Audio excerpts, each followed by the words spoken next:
জামায়াতে ইসলামের যে লিডারগুলোকে হত্যা করা হয়েছে প্রত্যেকটা হত্যাকাণ্ড সম্পূর্ণ মিথ্যা ছিল।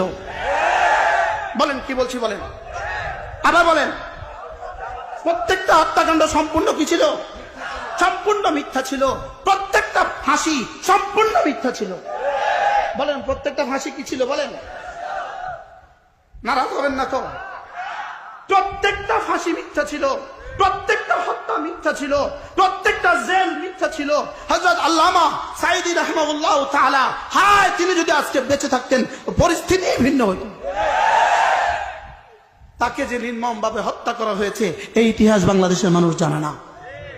এই ইতিহাস বাংলাদেশের মানুষ কি জানে না? উলামায়ে উম্মতের রক্ত, জামাত ইসলামের রক্ত, বিএনপির রক্ত, সবগুলো রক্তকে একসাথে করলে যে ফলাফল, এই ফলাফল হলো 5ই আগস্টের ফলাফল।